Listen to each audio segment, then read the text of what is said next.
90. We got 90? 90. 3 cups left. 95. That's for last. Yeah. So you guys have been learning all semester about different technologies that you can use with hospitality and in terms of different roles and so on and so forth, right? Today at some point, I want to show you 3 that I use on a daily basis. The reason why you can go to toast first, Lucas. The reason I brought toast, I actually stopped and I get water because that's why I get talking a lot. I get a little parched. But I kind of stopped myself. My wife and I own a small little restaurant in East Austin. You guys know tacos and tortas. You know tortas. We own a torta shop in East Austin. It's called La Plancha. Actually, can you Google that? La Plancha Austin. I just want to show you that. I tried to get my wife to come today. She just, I usually do a lot of talking, so she didn't really want to do that. But that's the website right here. Yeah, perfect. So we launched this it'll be 2 years in July. I really, that's me, her. Perfect. I really like to say it's her restaurant and I support her because it is her baby. And anybody that wants to be a chef or works in food or whatnot, it's a grind. And I don't want to say that to scare you. I don't want to scare you out. All hospitality is a grind. But when you talk about a business, right, you talk about finding a way to make revenue and make profit and sell things in and out. It's a lot to create dishes and bring things to life and get 40 pounds of brisket in and the final product of the torta of barbacoa takes a lot, right? So I like to, when people ask me about it, I say no, it's my wife's restaurant and I'm just there to support her. But we did this together. We brought this to the market in July of 22. It's Director Ops, I'm the founder, and she's the founder and owner.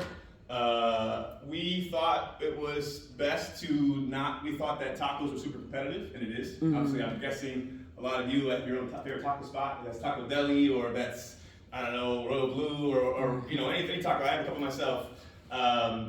We wanted to do something different. So we're bringing tortas to a new light, if you will, in our mind. So we have 8 or 9 signature tortas. We're open Wednesday through Sunday. And the reason why I told you about this is because one of the biggest technologies that we use at La Plancha is toast. And it's funny, I stopped to get a water, and you guys here, actually ACC use toast. Toast is the leader in point of sales in the market. They had a very aggressive marketing style. They were super, super cheap and had a lot of packages and allowed a lot of businesses to get on early with them. That has so since changed. They are not as cheap as they were. They are on the higher end of what they offer, but it really is your one-stop shop for pretty much everything tech through Toast. So if I can kind of let you into my wife from the personal business, we use Toast for our point of sale. We use Toast for our bookkeeping. When I say bookkeeping, it's kind of a loose term, meaning that we use them to organize us, right? We do a lot of that personal stuff, my wife does, from scanning invoices. Anybody know what invoice is?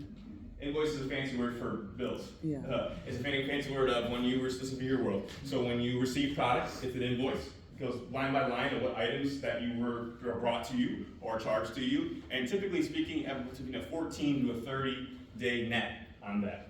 Because we're a small business, we don't have, for example, Austin Community College, when they get whoever the purveyor, let's say they're Cisco, whoever they get their big purveyor for, that's probably going to be a 30-day net because they have a cachet with regard. They have a cachet of like, okay, this is an institution, we're going to be good to go, no problem, no problem at that 30. But for a small business like me, I look at net 14, net 21, because we don't have that buying power yet, right? So every 21 days, we have to pay your invoices. So then we do bookkeeping with them, we do point of sales with them.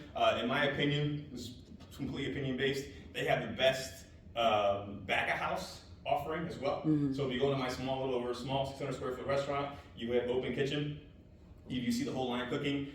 You will see a screen. It's called the kitchen KDS, kitchen display system, and it's the new modern way of getting the food from the orders from the front of house, that's taking the orders to the back house. For many years, it was, that's not many years. Fast food were doing this, but in a kind of smaller to local restaurants, it was always just ticket based, right? It just rings up on a Exxon old school printer, similar to this, and there's a ticket rail. Toast kind of went outside the box, took an idea from fast food restaurants that do the screens, and brought that to the modern market, and it's just elite. I had my first time experiencing that. That's something my wife showed me because she had worked with Toast. She had worked with Toast before. They have some of the best customer service as well. They're just elite. But now they really cemented themselves, and they are expensive. But it's just if you have any of you entrepreneurs out here that want to do that and make changes or get to a spot that you make decisions on technology that you're going to use or can collaborate, right, with people that make decisions that use technologies, I will tell you, it'll be better. You'll be better off paying just a little bit more, being part of just a little bit more superior system. It's like this. You all use search engines, right? Search engines.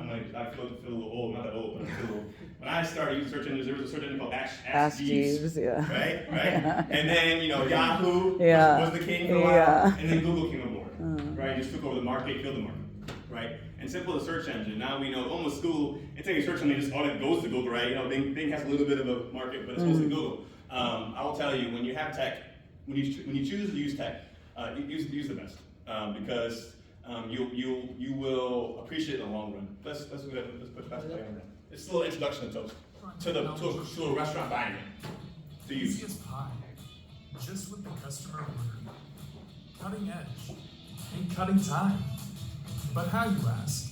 Our all-in-one restaurant management platform powers successful restaurants of all flavors. We connect employees, operations, and guests on an easy-to-use platform to help restaurants stay one step ahead. Our hardware is restaurant grade and tough. Built specifically for restaurants by restaurant people. It's easy to place an order with Toast. Let's ring in a burger. A guest at table 12 doesn't want tomatoes and wants to sub fries for a salad. It's easy to make modifications on the fly. If an item sells out, the kitchen can 86 it from the back of house and alert the rest of the staff in a few taps. Easily take orders from anywhere in the restaurant with Toast Go. Orders placed on any device are fired off to the KDS, so the kitchen can get cooking right away. Toast's KDS helps cooks keep pace with orders, freeing up your expo to focus on the food quality and presentation of every dish.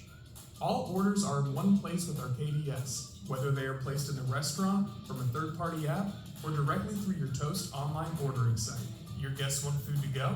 Send them a text notifying them it's ready for pickup. Payment is quick and can be done from the terminal or anywhere in the restaurant with Toast Go. Guests often need to split checks, so we made that easy too. Toast reporting tools help you make the right decision at the right time so that your business can thrive. And with real-time access for all your locations from any device, you can run your restaurant efficiently and effectively no matter where you are, which means less time stressing and more time doing the things that matter most. So what are you waiting for? Let Toast help you build your business today. What does the future of strength? Yeah, actually, while we're at it, let's just watch both of them. And then this other one I'm going to show you, so, there's a lot of times I say that's my wife's restaurant, and I help her. It's because like I said, I have a day job. So like I said, I'm the director of rooms at Arch Hotel. We'll go more into me in a moment, but this next one that we're going to do, before I transitioned to my new role as director of rooms, for the last 18 months, I was a general manager of AKB Hotel Bar, which essentially is our bar restaurant at the property. And we use a POS called Lightspeed. Lightspeed is, I'm going to give you some details here. Lightspeed is a relatively newer POS, point of sale system. They started with a retail version of POS. My company, while I work for Lodgeworks, who owns the Archer brand, approached them. This would have been in 2020, approached Lightspeed and asked them to partner with us. And we had told them that we would launch them at all of our Archers, and they would, essentially assist us in, there's a back-end deal, right? Not a back-end deal, but there's a deal being made. They'll charge us X amount of dollars, and we'll help you grow. We've been a big part of their growth. And so we use Lightspeed. Total off record, not as good as Toast. I don't mean to offend anybody that's Lightspeed fan here, but I use both of them. It is quality. It is user-friendly. It was built and designed by on an iPad. That has a lot of weight to it. I'm sure all of you in this room know use an iPad, growing up using an iPad. Actually, I asked one of my younger staff members the other day, they knew what iTouch was. They didn't know what that was. And that was before an iPad. So before an iPhone was created, there was an iTouch. Have you ever heard what iTouch is? Yeah. Yeah? Okay. So it was created on iPad. It was created by tech people, but developed by hospitality. So a little longer video. I just want to show you both the two systems that I can, in terms of point of sale, I can talk the most about. So go ahead, Lucas. A little bit About longer. building a community with each interaction, whether it's at the table, the counter, or the door. Let us show you how easy it is to get started. Run a more efficient restaurant with Lightspeed's intuitive platform. It's easy to input orders and accept payments. Quickly switch between tables when placing multiple orders. See all open tables that are ready and waiting for guests. Split checks for large parties by seat or item in a few clicks. Then check the status of each table right on the POS screen in real time. Improve accuracy and delight your guests with Lightspeed Restaurant. When an order is placed, it's automatically fired to the kitchen. Clear modifiers make sure each dish is safe and on time. Simplifying communication between the front and back of house reduces errors, speeds up service, and makes guests happier. Lightspeed Restaurant lets you track inventory at the ingredient level. Ingredients are automatically deducted from the system as each dish is served. When your stock accuracy increases, food costs decrease. Less food goes to waste, and you take control of your margins. Lightspeed Restaurant lets guests order any way they want, online and in-house. Guests can pull up your menu with a QR code and pay whenever they're ready. You can even create unique QR codes for different menus at different times of the day. Do you offer delivery? Orders from your site and third parties are sent directly to your POS. Plus, with Lightspeed payments, customers can pay however they prefer, online and in person. Payments are processed as orders are received. Lightspeed's restaurant analytics unlock insights from every step of service. Go beyond simple sales data. See how and why menu items are performing or underperforming with in-depth menu insights that grow your bottom line. Use server reports to see your staff strengths and weaknesses, so you can pair up staff members for cross-training and upselling. The Daily Digest delivers a breakdown of the previous day's reports right to your inbox. Get a recap of exactly what happened yesterday to better plan for today. Take control of your revenue with Lightspeed Restaurant. Lightspeed Payments is built right into the POS. Easy-to-read settlement reports give you a clear picture of your finances. Know exactly how much money is being deposited and when, and never worry about finding hidden fees in your statements. Lightspeed Restaurant makes it easy to keep using your favorite apps and software. Work seamlessly between Lightspeed's native features and integrated third-party apps like OpenTable.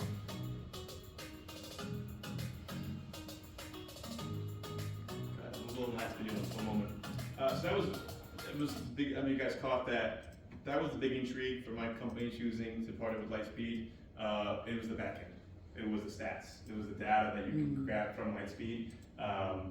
Where I still would lean towards a little more user-friendly on the front end as the server, the manager using it. As from a company decision, you have to kind of make push and pulls. The data was superior. In their mind, it was more superior than Toast was when we were making this change. But more importantly, why we went with Lightspeed, and it is a good system. I don't dislike it by any means.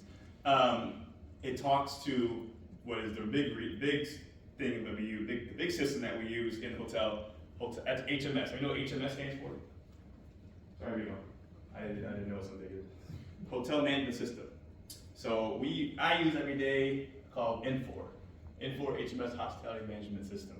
This is the root. This is the nucleus of the software that I use daily. That most of the hotel people that I work with use daily. The sales team, all you event planners that want to be to events someday.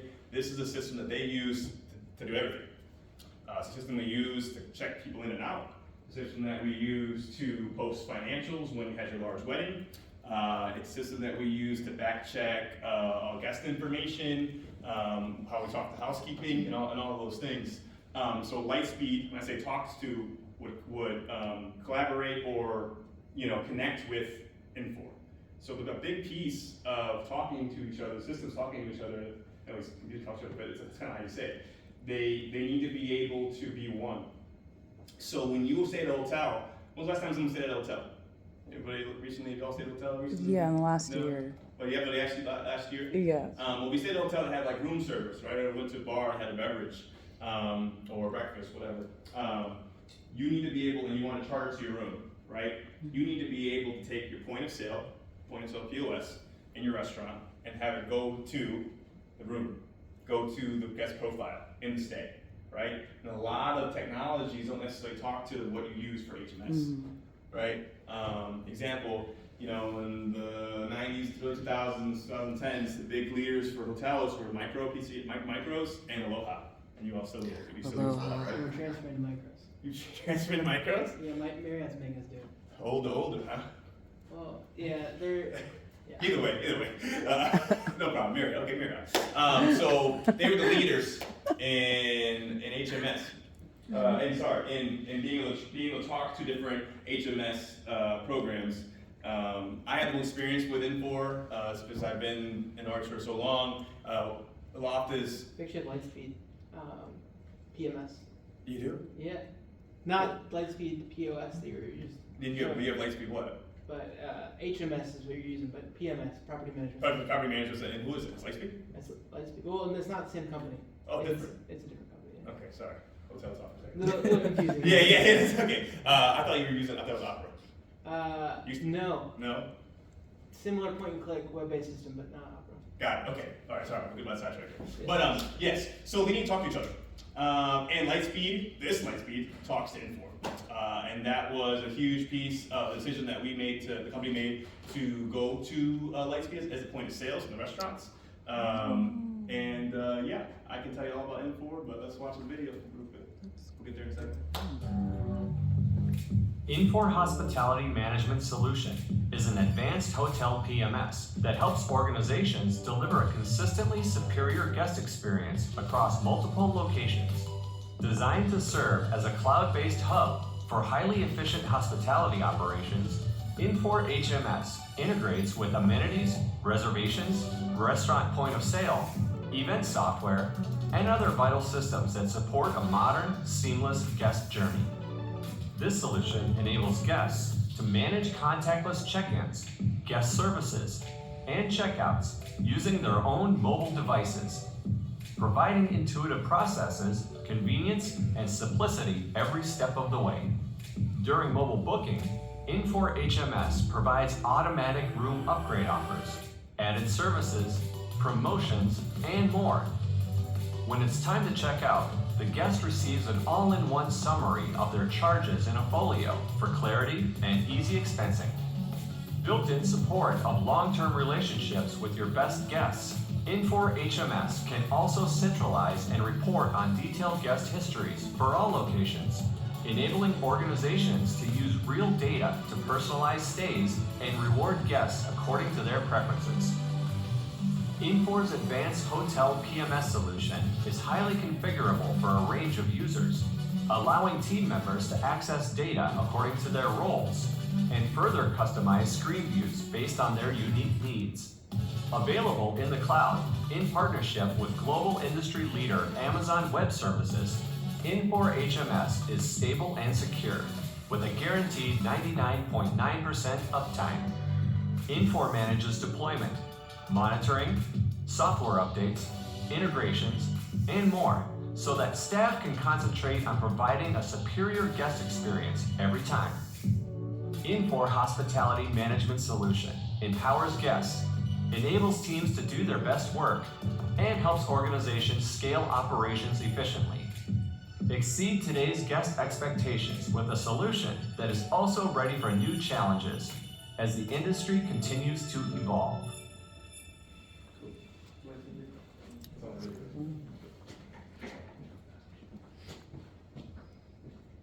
It is just the top one. videos. So that's Infor. So I talked about Toast and what we use in the restaurant and what is most user friendly, but not necessarily cost efficient, cost friendly. Then we talked about Lightspeed and their new journey and how they talk well to the system that my hotel and I use. Yeah. So Open Table was on there too. Open Table, yeah, I did for which. System. Exactly, that they collab with, yes. Believe it or not, we're the only, my Archer is a little bit different.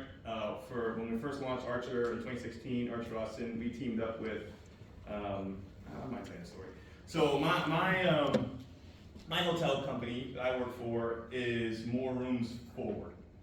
So we're a smaller owned brand. We're not owned by any of the big boys, IHG, Marriott, Hilton, any of that. We're a small boutique hotel brand who partners with some of the big boys, but also has their own unique brand within itself.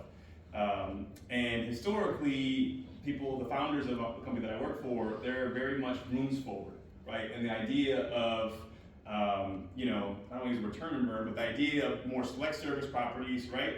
And then to try to compete and have a little, they don't even have a small piece, not even a cracker compared to the hotel world, but just to kind of get into a little bit more of a full service vibe, right? That's where Archer was born.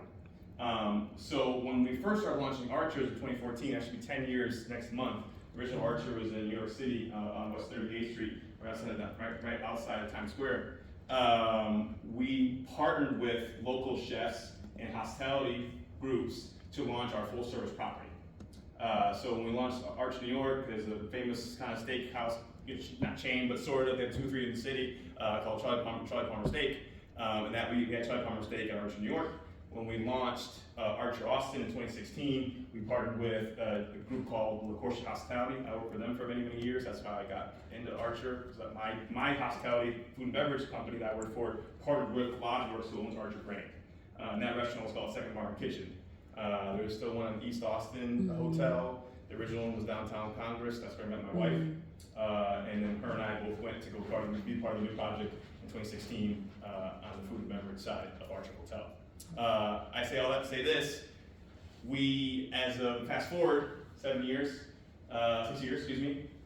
we decided to end that partnership with La Corsia Hospitality, Lodgeworks. We said, I don't really need to share the profits anymore. We can run meeting and events. We can do a restaurant bar. We have enough talent that can do this. And that's where AKB, Archer Kitchen Bar, at Hotel Bar. So it's a beverage-driven concept was born, and that's what I came and opened up and did it in 2023. I lost track there, but so we are that open table. We're the only Archer that doesn't have an open table as of today, from a restaurant standpoint. But we will be shifting that way to stay with the portfolio as of Q3. So we have Resy right now. Anybody ever use Resy to book a reservation? We'll talk more about that. So Resy was free to any restaurant group years ago when they first launched, as long as you started with them. You left Open Table, came to Resy, they charged you for the first year. So Second Market Kitchen wanted to not pay for reservations, so they joined Resy. 6-7 years later, they're number two in the space. Open Table is still king, but Resy has had a big market. Specifically in Austin, because it's such a food city. You guys do know you're one of the best food cities in the country, right? So anybody doesn't know that, right? It doesn't matter where you are, no matter where you live in the city, I know I'm still in Midtown. I don't want to leave Midtown. I'm like 8 minutes from here. But I know I'm finding out now, people say, oh, I'm in Austin, but they're in Mount Rock. So Yeah. but I know that that's changed. I don't want to, but anyways, so we are still resident at Archer Austin, but we soon will be moving to Open Table. So, should I tell you about my story a little bit? Yeah. I know I kind of talked a little bit about it, but then that way I'm just be better to answer questions. So where do I start? Okay, so I moved to Austin in summer of 2014. How I got here, I worked for a nonprofit organization for kids that were call it privileged. I don't really love that verbs, but essentially kids that still don't necessarily come from without means and either foster care or whatnot. And I can kind of sympathize with that. I was a family member away from being in the system myself, and it just kind of hit home to me. And I said, let's go. I need a summer job where I was working at the time. There was no work in the summer. I worked actually at a community college. I was the lead line cook there. And when there was no school, there was no food. So I needed to have a job for the summer. And I said, I'll go to Austin, Texas. So I was a food service director for this camp. Anybody's ever been a counselor or worked with kids and something like that? It changed life forever. Did for me. And I did that. I moved to Austin. That's like, 2014 was like, we're trying to go up the mountain. If we're still at the peak still, still at the peak. But we were going up at that point. And I was like, this city's great. I was 20 at the time. I was like, I gotta get here. So I did that in 2014. I stayed. I didn't go back. And I did another summer. Meanwhile, fast forward a little bit, in 2015, I wanted to be a chef still. I thought that was kind of my calling. I loved culinary, I loved food, as you can see. And, I said, all right. It's funny when you make decisions, but literally, it's not there anymore. It's not Fogo de Chao, but the restaurant I worked for, they had one of the coolest signs of all downtown Austin. And I said to myself, if you know where JW Marriott is, right at Hard 2nd Street, and then you have the Line Hotel over there, and Fogo de Chao just got opened there. Well, Second Market used to be right there. They had the coolest sign, and I just thought that was so cool. I said, I need to work there. That's the place to be. And got a job. I was bottom of the barrel, but I worked myself up. I started as prep lead. I was good at production, fast for the night. But I wasn't good enough to be on the hotline yet. Because cuisine in Buffalo, New York, where I'm from, and cuisine in Austin, Texas, is not one of the same by any means, at least at that level of restaurant that at the time the second part was. So I met my wife, and I was the kind of the cook that was kind of trying to make its way up, but wanted to, I would go next to her station. She was on a pizza station and act like I didn't know anything, and she tried to teach me, and then that's how, the rest is history. We got to do Austin, all together since then. So fast forward a little bit, I went to go open a restaurant with LaCourche Hospitality called Boiler 9. That has since closed. That was in the, anyone know what the Seahome Power Plant is? No? Okay. And what's over there now? Seahome Power Plant. Seahome. Right across from the downtown Trader Joe's. Yeah, Trader Joe's, the Big Gables. You know where Whole Foods is on 6th Street? Yeah, the you whole go down area. a little bit, down North Lamar. Yeah. It's the Seahome Power Plant. It really hasn't taken off the way I think they thought it would. If you live in that part of downtown, I think you love it, but it's where the new library is too, so in that area. I don't know, when it was growing, it's still growing, I think that they wanted more out of it, but it's a nice area of downtown Austin to the west there. Yeah. Driving through it's a nightmare. What's that? Oh, driving nightmare. It's a nightmare. It's only 2 lanes. Yeah. So we don't go there until the evening or whatever. But opened that restaurant. This is some crazy 3-tier restaurant. I don't know, just probably a little bit of dreamers on that. Yeah. Did that. After I went and did that, helped open that. For me, I like to be the leader. I'm not gonna lie to you. I like to tell them to do. In so many better words, I like to coach. I like to be the one that guides. I was the guy in elementary school because when I was in elementary school, we had called pods, and before 5 of us in a class, I was the one that wanted to say all the answers after we got there talking to each other. That was me. I was the guy that was the manager of the school store in 5th grade. So, although my maybe skill set of culinary wasn't where maybe it needed to be, my intangibles of gathering people and helping lead and I may not have been the strongest line cook on the line, but I was the one that would stay longer, work harder, and connect with the team. But then through that, I was like, man, and this is no disrespect to culinary or typically from my experience, I'm married to one. Culinary chefs, they have a certain mindset. They're a little reserved. They're very dialed in. They want to connect with the food. They're artists. They'll work all day, all night. Something I worked with. For me, some of my skill set is to be out front. I love to smile. I love talking. I used to say when I work at Archer in a moment, they pay me just to talk to everybody.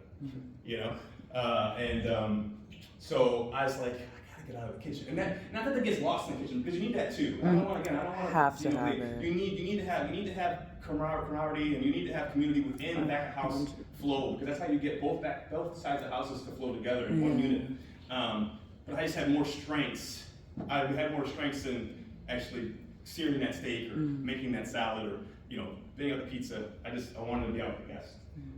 So I did kind of bounce around LaCourcia. I grew up near his name Chef David Bull. My wife and I, and right next, he helped us to get to where we wanted to go. So I bounced around a couple other restaurants in front of house, served a little bit, did some service assisting. If you ever serve in this industry, serving, make sure you take care of your server assistants. They do a lot of work, your bar backs, right? Yeah. And said, man, this is where I want to be. I want to be in the front. Fast forward a little bit more. My wife and I got the opportunity to go open up Archer Hotel as the food and beverage team. Like I mentioned earlier, we were two companies in one hotel. She was the senior sous chef at the time, which was kind of the person that helps everything flow together, doesn't get any credit. Yeah. You do buy a roll like that someday, or you're working with somebody, doing everything to get go, but it's the guy or girl in the white coat that smiles and says, things are going good. And then I got to do kind of dual role. I was a purchasing manager for Second Morning Kitchen, but for Arch Hotel, for all food and beverage. And then fast a little bit in dining.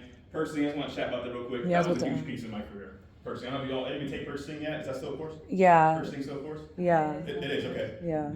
I learned a lot. I did that at, 23, 24. That time was at the height, because we were year and a half, 2 years in, and really sales had really taken off. And that's why I see all the salespeople in here. It's a huge part of it. It's y'all's job I say y'all's because you're going to be someday doing it. It's y'all's job to fill the hotel. Fill it, and once they fill it, it's upsized to take care of it. So we had got to a point, food and beverage, we were a $7 million operation on 171 rooms. I managed all the purchasing for that. It was at the time I thought it still is. I still look at it and go, wow. But I learned how to manage money at a really high level. I mean, it wasn't my money, right? It was the company's money, but I was responsible for it. How to buying power. When to buy things, when not to buy things, how that affects my day-to-day. Here's an example. And in purchasing, you all learn about inventory. Inventory is a big piece of flow of hospitality. And tell me when I'm done talking, because I'll talk until. Okay. I'll talk until. Inventory is a big piece of things that we do. You got to know how much you're spending, and you got to know how much is left of what you spent. So if you buy for chefs, if you buy 10 steaks, right? You only sold 4, but you only got 4 left. Something happened here, right? You got to record that. Right? So when I was in the purchasing, I understood if I overbought, then I had to count more, right? So I don't want to count more because that's more work for me. So, I knew how to spend and get enough on a Tuesday to get us to a Friday on certain things. Or I knew, if I, bought this on Friday, the restaurant was so busy that we can float on Monday. And it's just something you pick up, something you learn with and grow with. When you're in it every day, you can feel it. You can see it. So that was a big piece for me. Funny story. My wife was a chef. I was a purchasing manager. I used to buy her short ribs or whatever, all her stuff to do her job. We got, she didn't necessarily care for how I did it. I was like, what do you mean I can't have this? Well, we can't have it because the budget's over, because we're going to be over on food costs. But that was a big piece. So then I said, purchasing's fun, putting stuff, because not so fun part about purchasing job is you got to put everything up. And we're a boutique hotel, so I didn't have a purchasing team. If you decide to go work at a larger property, if you go work at JW, you work at a huge full service property, you're gonna have a purchasing team. Probably, team of 3, 4, 5, 6 people. For me, I was the one. So took that about 1.5 years, 1 and 3 quarters. And said, okay, I missed the front a little bit, kind of been doing a kind of a hybrid role for a while, so kind of did a little bit of everything in that role. And then said, okay, let me go get my hands out in front of the house, but also I want to get to the rooms. So that's where I got the opportunity to be the in dining manager. That's at the time, Archer, we were 3 services, so we had all 4, breakfast, lunch, dinner, and overnight. That's challenging in itself. If you ever have to get an opportunity to work in a department in the hotel that has an overnight shift. As Lucas can imagine, that's the hardest shift, in my opinion, to hire and secure. And anytime you get someone that wants to work from 11 to 7 a.m., you garnish that. Okay, you really hold on to that, and you try to put those people in a place to be successful, because they can just support. But Luke's going to comment on that. Yeah. Oh yeah, for sure. Oh yeah. Yeah, his auditors, I'm sure. Yeah, Yeah. we have a few of them, and we treat them very well. I'm sure, absolutely.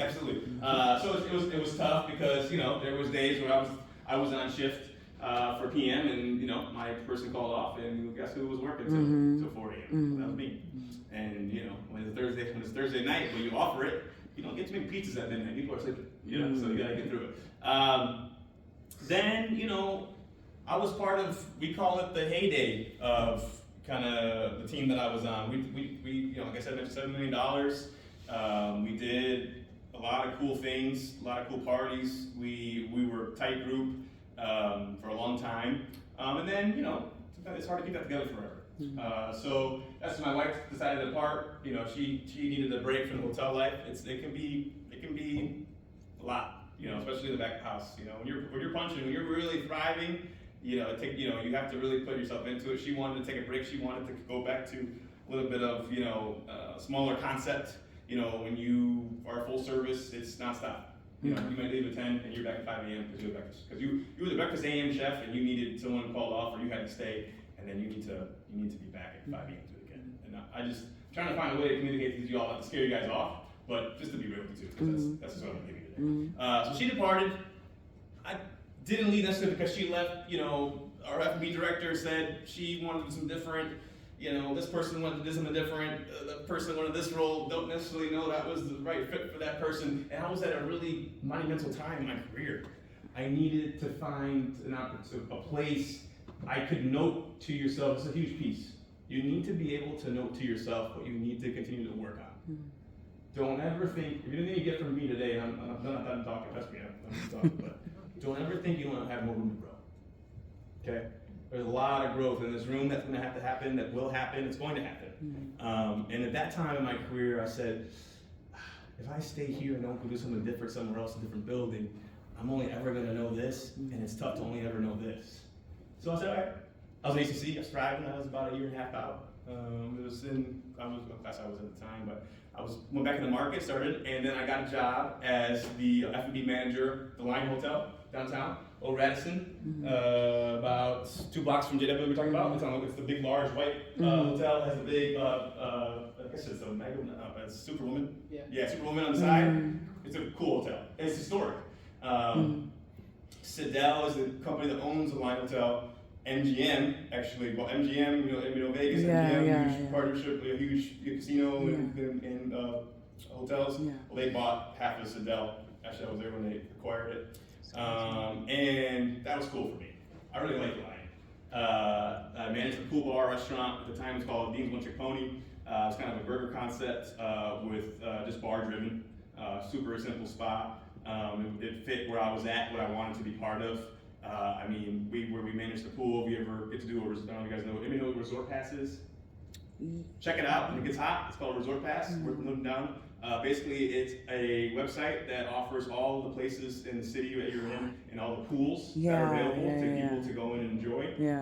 For my wife and I, who our days are off for Monday and Tuesday, being part of the industry, it's a big thing of us. She's from South Texas and lives by the water. And I like to, have, beverage and sit by the pool, so it's good. So Resort Pass, that's fun.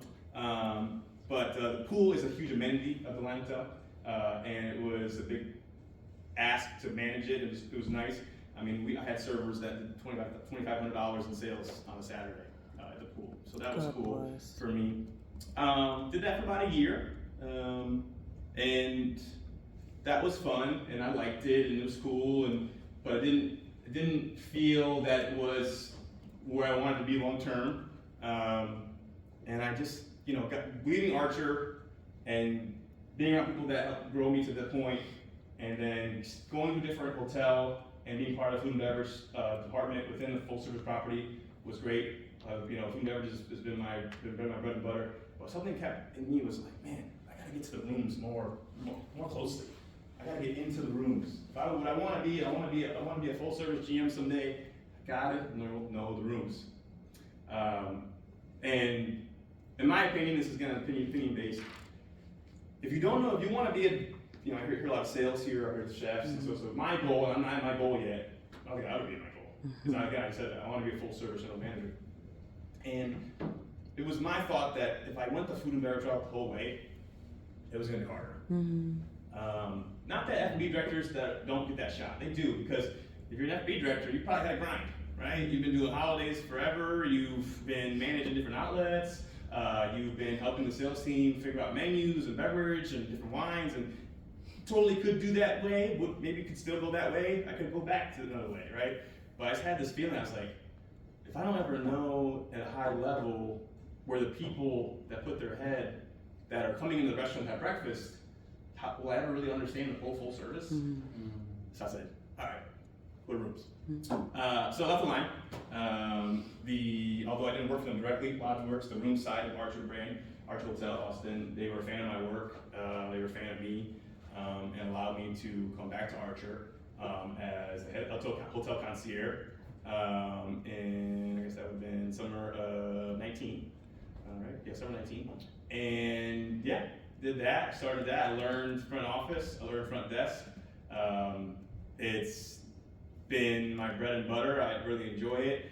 Fast forward, what happened in 2020? Gee, I don't know. Yeah, March 2020. COVID. Yeah. Yeah. COVID. Yeah, so that was wild. That's all. I definitely want to chat about that story. I was the only 2020 hit. It was, as you know, I don't want to get too far into COVID talk, but challenging time for this industry, challenging time for the world, and a lot of unknown. I still have pictures in my head of the days leading up to us closing the hotel, and what was going on, not knowing what's going to happen, what are we going to do, and it was. I didn't say it was a little scary. Oh yeah. I had, when I knew things weren't good, I had 4 or 5 jobs lined up before we even got closed. You know, from detailing cars to working at what was a burger spot, In-N-Out. In-N-Out wanted to hire me. H-E-B was ready to hire me overnight. Just had to provide for my family being my wife and myself. So fast forward a couple weeks, I ended up being the only hourly position that kept their job. My company kept me on. I worked overnight security. The hotel was closed. It was me and all the salary managers. Meanwhile, they had to lose 20% of their salaries. Not lose, but they had to reduce their salaries 20%. And we just watched the building for 3 or 4 weeks straight. My old GM, and now was my old GM, he had an extremely aggressive, not extremely aggressive sounds kind of rough. He had an aggressive plan of action to reopen the hotel. He really we benefited being in Texas, if you will, and maybe how the legislative government decided to handle, COVID and so on and so forth. So we were able to reopen. I still have this date because I remember I was locked in my house and we did it overnight. On May 3rd of 2020, you could go back in restaurants in Texas. My wife and I went to Pluckers, one of my favorite places. And then May 8th, we reopened Archer Austin. When I tell you I was the full service for 2.5 weeks, I promise you that. I was the valet attendant. They walked up to the desk. I was the front desk host. I was the bellman. I was the houseman. Came down. I was also the night auditor. God bless. That's the story. I'm not joking. I don't doubt it. And that's I say this next comment. I say this sensitive. And I say this with compassion. A lot of unknowns for COVID for a lot of people. For me, in my story, it helped me. Unfortunately, I say that with grace because I don't know the story. But I was able to thrive and grow it because, in my company, a lot of hotels we have three properties in Washington. We have one in California. Those states were closed for a long time. Yeah. And no revenue. Yeah. But us in Austin, I know you weren't quite with the company yet, but I know you were in the city working. Right? Yep. Yeah. We were able to show positives when a lot of hotels were not doing good. When those stats come out every single night, and they come out every single night, there wasn't a lot of pickup. So I was able to learn faster, quicker, in a really intense time, and it really benefited me in my story because I had to do a lot of jobs at once, and it's just in me, it's the tangibles I was talking about, to just take on more and lead that. Keep going. We're rocking. We're not like the other properties where You know, I think by July of 2020, our rate was at $330, $340. Again, we're a boutique, you know, luxury brand, so our rate's higher than most. Now it's coming out a little bit, but and we were doing higher occupancy, less heads and beds. And that's what we did. So we were only running about 15-60% occupancy in the property, but the heads that were in the beds, they paid a higher price. And people at that time, really think about it, they weren't out doing much. They weren't spending a lot of money. So people would come to our property. You know, we may not have the corporate travel too much. We didn't do a whole lot Monday through Thursday, but Friday through Saturday, Archer Austin was rocking, right? We had, you know, people at the pool. We had people wanted to be out. And, we gave them a place to do that. And so I learned a lot, did a lot. It was a grind for 2.5 years. Meanwhile, so I went from concierge to keep my job through COVID, to promoted as a front office manager, to front office manager. I had a little bit more responsibility than average front office manager, I would say. Truly, I was doing a role, it's called Director of Guest Services, what you call it, a full service. Didn't have the what's the good word to say, the resume at the time to maybe have that title, if you will, but I was doing the job, trust me, I was doing the job. So, and that's okay. One thing I want to get for me too, I've always taken less to grow, and the money will come. I told my bar lead this recently. I've done less. I've taken less in either title or money financials to be able to grow, and it'll catch up. So don't ever sweat something over a couple grand or $1.50, because what you can get out of being part of a community, of a team that maybe you can get at 19, but at $20 you get something else. That's to go a long way. You're talking about hundreds of dollars at the end of the day. And I know things are tough out there right now. I don't disregard that, but money has its way of finding back to you. Yeah. Okay, so did that 2.5 years for an office manager. I worked with a team that I call some of my best friends. Some of my best friends in the whole world, and we were good. And you sit back and go, man, Archer Austin's pretty good. But then, my wife and I, where you hopefully got two people that have been working their butts off and they save money and you do the right thing, and maybe you've been married for 2 years and you say, okay, it's time to buy a house. We didn't do that. We put every dollar we had, pretty much every dollar we had, and found an investment team, which is not easy to do, but we were blessed and found the right team that wanted to back us, who watched my wife from afar for a long time, watched me from afar for a long time, and said, well, we want to own a restaurant. You want to partner with us? We're like, okay, you got it. So we opened La Plancha, and we'll go back into it. But I left Archer in winter 22 to January 22, early 22, to open La Plancha, to start opening La Plancha. I have, probably opened 5 or 6 restaurants for other people in my career. My wife's done about the same. But man, as much as it prepares you, it does not prepare you when you're the one calling the city of Austin every day. I'll tell you that. I bet. Oh my God. Because in that role, you're not calling the city of Austin, but when it's yours, you have to call the city. Yeah. That's funny. I was literally at the city of Austin today, paying our food current today. I literally did that today, so I've been working all day. It's just, it's her dream. It's her dream.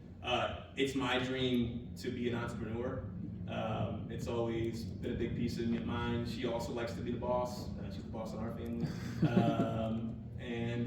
It's been great. It's hard. It's not easy. Tomorrow morning, we're going to wake up at 7 a.m. and go do 100 tacos for the University of Texas, Woo. the Harry Ransom Center. And I'm off at Archer, but I'll go drop this off at 9 a.m. and then she'll work the rest of the day, and I'll hang out with my dog for a little bit. Well, I probably answer emails about Archer when I get home. It's just it's tough. So I'll answer questions about owning a business. It's not easy, but it's good. We're growing good. We're growing at a good pace. She pays herself. One reason why I have my full-time job is because to live in Austin, Midtown Austin, it's not cheap by any means. And me having a full-time job is allowing me to live my dream, not my dream, but my career, I would say, and help us live a dream. So that's and another piece of that, we're small, right? We're 600 square feet. We're around, I don't mind saying this, we're around $7,000-$10,000 a week business. We're not some mega thing where we do $10,000 a day. We average about 7 to 10 in a week, open 5 days a week, and that's just tough to have two A-type people in a small little space. Because she does things a certain way, I do things a certain way, you know? She's a I little was more gonna face ask. forward, you know? And, you know, it's a small space. Yeah, so so in a perfect world, we would have been the next big thing, and I would have never went back to corporate world ever again, you know? But that wasn't in the calling for us, and that's fine. But it is growing. I won't get too much into it, but looking to grow even more. Yeah, so that's good. And since it's her baby, and I just try to support her as much as I can. You said you guys opened in.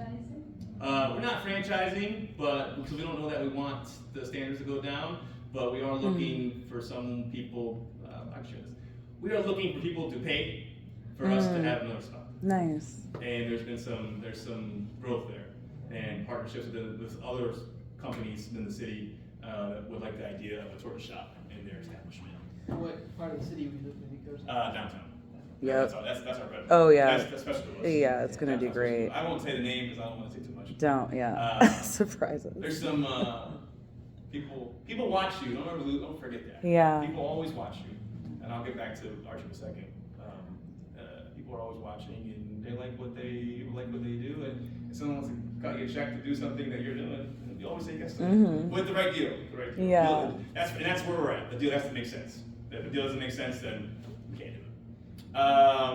Okay, so that was 2022. I left Archer in February of 22, right after the bonuses went through. And then Jeez. the bonuses got a bonus, and then typically you're in the room side. If you are in a full service property, I don't know most properties, you can get a bonus structure. And I decided to stay until I got mine. That was good, and I left from La Plancha. We had did our P&L. We had did our pro forma for our business, a 5-year pro forma. We thought we could be open from when I left work to opening in 120 days. We were very, very wrong about that. 120 days is about four months. Yeah. So we did not open in 120 days. That would put us at roughly April, May, and we opened up on July 1 of 2022. July 1 of 2022. And yeah, it's been going good. We will be at a Burger Bash next month in May. It's at a whiskey distillery in Southeast Austin, Okay. Friskers or something.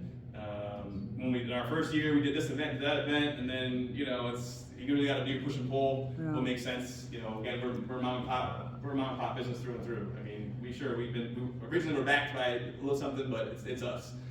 So as you keep maneuvering through, you really decide which the ones that you want to do. The two big ones that we do are Trail Lights. Trail Lights. Oh, in yeah. Lake Park. We do that one usually. This will be our 3rd year in December, and then Maria, my wife, and we love burgers. So we do what's called a torta burger, and it's really good. It's really good. We actually made it's on there. Yeah, I saw it. The green. We made top 30 some burgers in Austin. Was that best 35 last year? And that's her right there. That's so cool. Do you Yeah. have alcohol? What's that we do? Yeah, beer and wine. Beer and wine. We're only 23 seats, 10 inside. So we just didn't want to do a full license because we just don't need a term. We need multiple chairs. Yeah. Where we did a whole bar. People might sit there longer. and Yeah, just have a seat. yeah. So we're doing a burger bash in May. So that'll be good. I'll be off Archer, and I'll be the one handing out burgers all day. We'll be cooking them with a couple of our cooks. So that was great. That was fun. Just talking through that experience. Some people said here you might want to do your own restaurant or something. I don't know. We got to take a break soon, so I'll maybe whatever. Just let me know. Okay. We okay? We got plenty of time. Plenty of time. Okay. And then it's tough. So do your own business. I'll tell you. When there was days where I left Archer and it's just me and her, we're paying ourselves. I mean, Yeah. at the time I was paying myself $15 an hour. She was paying herself $16 an hour. Trust me, living in Midtown Austin, it's not a whole lot of money. It's not.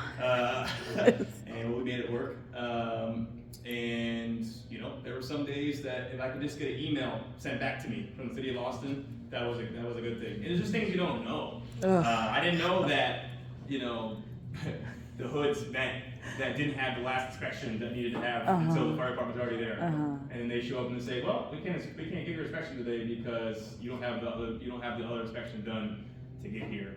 And you And you pay have a to go inspection fee. an inspection fee, and then get with the third-party company that does the inspection, and they don't have, they're booked for 4 weeks straight, and then you call every single day until they get there, and every day we're not open losing money for our equipment. So when we did the restaurant, I think it's in a lot better place. Actually, I don't think I know it's a much better place. We were probably at that near end of supply chain issues, right? So March of 22, April of 22, still working itself out, right? Our equipment, our hotline, was needed to be in my restaurant in 8 weeks. Well, we knew the number. We were gonna lose $10,000 because of delays. I called the freight company and went to the freight company in Austin, North Austin. They were sitting on a truck, and we begged them and said, if we don't get this equipment in here by this day on Monday, we're gonna lose a double-digit number, and we need you to do that. They said that was the first time they ever had someone do that. Someone show up. Show up. I said, get it off the truck. I need it here now. Pleaded with these women. And they did it. They did it. We were able not to lose that much money. We still lost money because we were late for them. That's all right. I just wanted to make a really fast story. But yeah, it's just tough. You don't know what you don't know. You know, when someone goes to Torchy's, it's Torchy's. You know, they go up. That's it. You know, it's VC money. It's venture capital. It's up. You know, and no disrespect to the Torchy's. God bless them. But no one knows who the Plancha is. You know, it's me. I will say that we started 2 years ago a licensing and permits class for small businesses. Ooh, There you go. take that. Yeah. Oh, I am gonna Take take. that. I'm actually. Yeah, it's on my itinerary. Yeah, I'm taking it. Do that now. Yeah. 'Cause I read, Yeah, it was we like read- the first thing I clicked on. we did, build a business for dummies. That helps. But, that would have been nice to have that, So, but there's a lot that we didn't know. My wife, she had done a cantina for somebody else prior. You know, any golfers in here? Any golfers? Oh, all right, cool. The municipal golf course behind Mueller, off Meter Road. It's okay if you don't know where Oh, it is. yeah. You golf over, right? Yeah. So the bigger one in the backdrop. Yeah. She created what's called Fairways Cantina. You can Google it, Fairways Cantina. This is literally the guy that owns it. He just loves the golf there, and he thought there was an opportunity. Through networking, they found my wife Maria. That's pretty good, 4.7. That's pretty good. And that's her. That's her Oh, taco. God bless. So that was our proof of concept. So we did proof of concept on someone else's dime. Yeah. That doesn't happen too often. No, it does not. And we said, we said each other, I said, oh, that's all hers. Oh my God. Yeah, it's all hers. After Gilmore, Carne Asada, Breakfast Taco, I mean, you guys, oh yeah, it's so funny. Going down every lane for me, sorry. Which is the golf course? That's my wife's arm. That's her tattoo. The pineapple of the night. That's so funny. I don't know what's Mueller's. Is it Mueller? What's it called? I don't know. It's off of. It's in Mueller. Morris Williams is called. Morris Williams. It's a city thing. So that was our proof of concept. There's taco base and spirit and just beverage driven. So golfers they like to go out and have beverage while they golf. It's a whole community. It's a whole culture. They start early. They have something. They play all day. It's a huge thing. I'm not a golfer myself. The guy did a great job. Found a great chef and my wife to do it, and it's probably been around for a long time, honestly. And it's just a little niche. It's good for the community, and it just works. So it's very beverage driven. So they actually do almost more. They do more beverage sales than food sales because golfers have to drink, right? Not to get too heavy into that conversation, but yeah, the food matched well, and it does well. And she did that for a year and a half, and after one full calendar year, they did 40% more than they thought they were going to do the year one. And we said, what are we doing? So that's where La Plancha was born. We basically took the idea of what we thought was one of the best items on the menu that was unique, and that was the torta burger. That's where the burgers come. That's where the burger story kind of starts. They took it off now. They don't want to do it because to compete with us, they took it off. Yeah, which is fine with us. We did our own thing. but that's where it started. So proof of concept. So that was our proof of concept. This concept here, and that's where La Plancha was born in July. We did work. Me and my wife and I worked together. You know, that whole year in service together from July until fall of 22. If you ever have a partner that you work closely with, it is not easy. It can be challenging, but we're stronger for it. We still work together. I mean, I spent this morning sending emails about different things today. We still work together, but not in service, which is tough. And then Archer called back. Archer said, "Hey, you gonna come back? What?" I said, "Oh, yeah, I can't leave my wife. My wife needs me. My wife needs me." She does, still does, and we need each other. But something was missing for me. You know, it's to be the cash register, even in my own business, wasn't fulfilling me enough. To be truly honest with you guys, and I have more to offer because there's always so much to do. You know, when you're let's go back to the revenue comment for a second. You in business, in hotels and hospitality, you really decides how big of operation you are is how much you do in financials, right? So my restaurant that does, you know, probably our peak will be at 50,000+ a month, right? And we can get there. Not quite there yet, but we'll get close. Well, my wife, she ran a restaurant that did $3.5 million. You know, maybe not the service, but from a culinary aspect of pumping out food and doing all that. I mean, Fairways, I think did $1 million. So she can do that. You know, she doesn't need me to chime in when her next special is going to be, because I have my own opinion, trust me. And, so it's just a little small for now, but that's where I can come in and help with growth. We're hopefully trying to grow. So Archer called back. I said, "Hey, of course the second market kitchen's gone. What do you want to do?" I said, "Well, how much? What are we talking here? What do you want to do here?"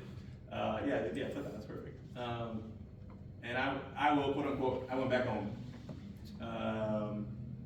And got to be the GM of AKB Hotel Bar. It was kind of very rewarding to me because I was a lower manager in that same restaurant, different restaurant, but same space years ago. And to go back and run the show, it felt right. Went and knew that I wanted to come back to eventually get back to my goal of being a full service GM. So I've been there. Yes, all the photos. Yep, that's Archer right there. I was hoping you were in that front. No, yeah, not in that one, but ran the restaurant. It's been great. It's been hard. There was a lot of pieces this past year. Anybody take human resources for hospitality? Is that what it's called? Is that what it's called? Human resources. HR for hospitality. Yeah. That's what I did a lot last year, and I say that kind of loosely. I say that with. Yes, I was in service, I was bussing tables, I was the host, I would serve, I would bartend, I did all of those things. I made the decision, you know, we're not, someone give me their favorite restaurant. Whose favorite restaurant is it? Like, you ever have a favorite restaurant? It's a full service restaurant? Maybe you know Red Ashes, or you know, Yeah, they're about to open up. Red Ashes, fantastic, came up from the reopen. So if that was it? They're about to open up again. I know, I can't wait, you know, or what's the Mexican, Commodore or whatnot. We're not, AKB Hotel Bar is not this, you know, food scene type of vibe just yet. We're niche here, and we're the largest amenity for the hotel guest. So I choose to run the team a little bit smaller, so that we can offer as many full-time jobs as possible. If you ever you ever run a food and beverage outlet, it's hard to do it with other part-time people. You have to have people that are committed to you, and that's why you have to offer 30 to 40 hours a week. You have to try to find a way to get enough fun financials so they can take care of their family, take care of themselves. With that, we always ran a little thinner because I can offer many full-time jobs. So that means the leadership is in the service daily. And that's just, you know, the choice that we're making to offer many full-time jobs as we can. But I said the HR piece because that's where I really dove deep into managing people and taking charge of, not taking charge, but managing through different challenges that aren't, hey, we're out of Tito's. No, this challenge is this person doesn't work well with this person probably is not on the right path to be here long term, or this person is here at this level of their job, we need to work them here, or, you know, taking a manager that has the skill set, has showed some skill sets, but you know, they're not quite there, and I got an elevator, or maybe this isn't the right fit. So we had a lot of people from the old company join my company that I work for.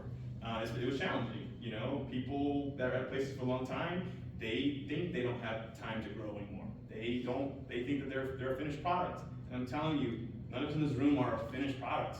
You're never done being a finished product. Because you always have these, there's always things that you can keep learning and collaborate with, right? So I spent a lot of time growing it, trying to keep consistent with it. We ended up being a $2.2 million food and beverage outlet. So, you know, I was happy with $2 million the first year in business. But probably summer of last year, missing those rooms again. I said, I gotta get back to rooms.